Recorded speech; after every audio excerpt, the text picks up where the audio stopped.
before you define what's gonna kill gaming, you have to kind of figure out why we play games in the first place. Well, you see, the reason why we game, and this could just be for me, at least I game because I get something out of it. Whether that be like, oh, I'm so good at this, bragging rights, or a sense of self-accomplishment when you finish a very hard game, or do something that most people haven't done in that game, trying to get achievements, whatever it is in that game. So, I would say that gaming is, at least in my opinion, is a way to just kind of relax, have fun, and kind of almost like, you know how some people love reading? I think video games are just the interactive books. So I really think that if video games were around, the video gamers now would like reading. I could be wrong about that, but that's just kind of my observation on that. But there's one thing standing in the way of having great games, and you may have actually heard about this thing called, like, Gamergate. I don't know a lot about it. I thought it had to do with, like sexism in gaming, or, I don't remember exactly what it was. But the problem with gaming, what will, I think, damage it. No, the industry, I don't think, will die. Gaming will not die. I mean, humans play games, whether that be video games or sports, because everything that isn't life or death is kind of, or we do for fun, is kind of just a sport game. It's just a game.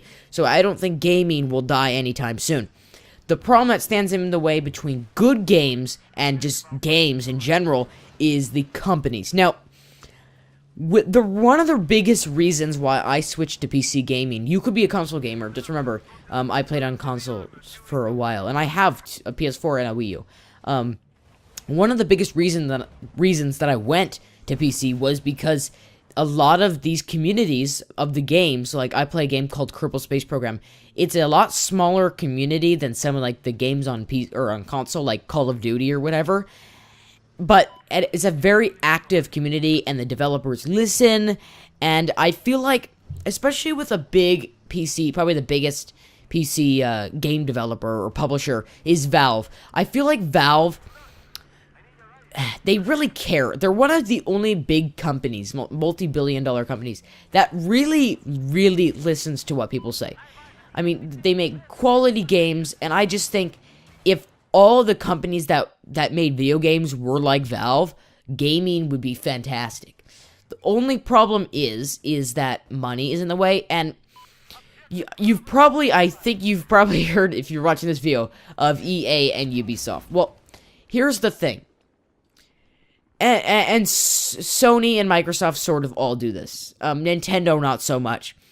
I don't know if you heard about this, but I think it was a few days ago, an article came out.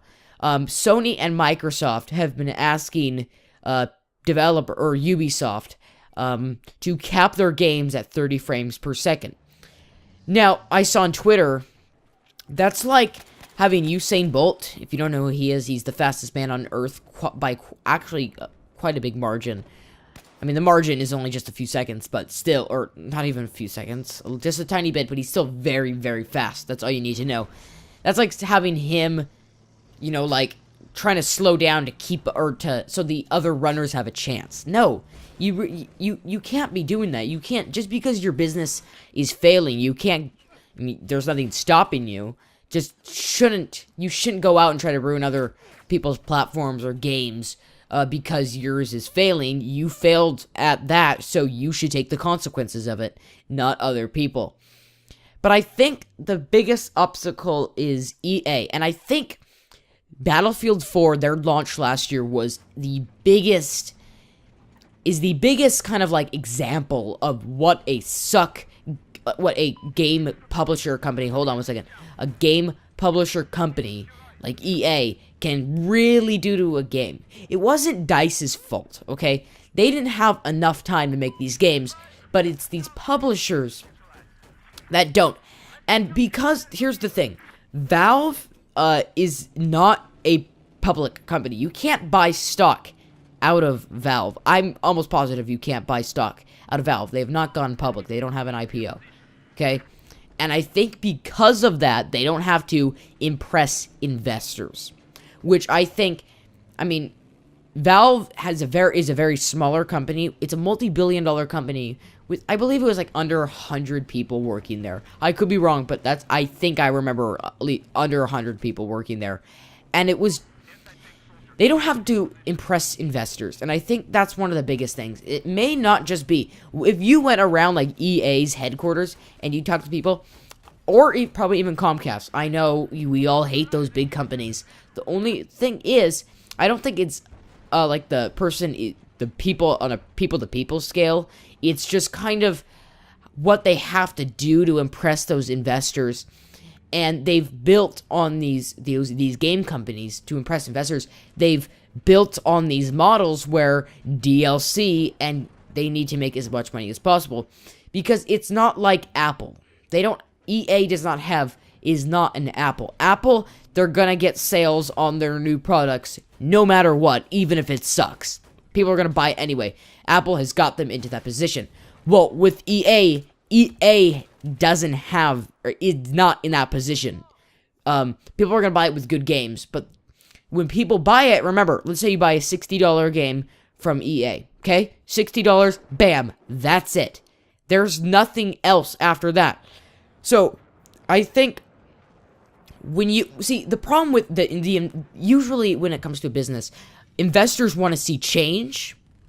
They're only going to keep their shares if they see positive change. If they see neutral or they see neutral change and negative change, they're going to drop their shares. And remember, that hurts the company. So I think with putting DLC in, automatically attracts investors because they have a bigger chance of way more revenue, so these investors are going to be able to make more money. I mean, that's really what gaming is. It may, for the player, like the gamers, like me and you, it is just for the games. But for these companies, they don't look at it on a game as a player. They look at it as a business. And I think that is where the biggest problem, because remember, these companies do have to make money. And if they don't have these, like, some of them have gone very extreme. But if you're gonna here's the thing. They should have, and I remember there was a class action lawsuit against EA over the Battlefield 4 launch. EA didn't tell investors. And I can see why. I mean, they need the money to stay in business. If they weren't making money, they wouldn't be there. So I think it's the biggest point, and I think back to what I was saying, or what the topic of this video is, the thing that's going to kill gaming is money.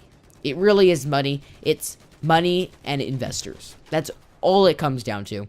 I mean, Valve, I think you're probably like, what now, why would it be? What's your evidence? And like I said before, it's Valve. Valve really shows that a non-public gaming company can still be worth billions of dollars and still have all this customer love and stuff. I mean, people give Valve so much credit. People are so loyal to Valve. Valve is like the Apple of the gaming world, but they don't overprice stuff. I mean, if you've ever played on PC or have a Steam account, you know those Steam sales are absolutely crazy. So they make cheap games. They have a great business model, and I think, and I hope if any of like EA employees or any of those guys are watching, or investors of those game companies, just remember that there is another side to gaming rather than just making money off of it. And if you can overcome that, you'll make your customers way more happy, because ultimately it's keeping the customers happy that keeps your business, keeps your business in business. I mean, that's really what all it comes down to. Alright guys, thank you so much for watching, and if you enjoyed this rant on why video gaming, or how, I can't talk right now, how video gaming can kind of come down on itself, then remember to leave a like, subscribe for more of these videos, and I will see you guys in the next one. And just remember, try to tweet at these EA players, or EA, not players, sorry, you're probably an EA player or whatever. Don't care, I think that's what the biggest thing they need to know, the people at EA, is that there's another side to gaming. And look at Valve, because Valve has got the loyalty that all you guys want. Thank you.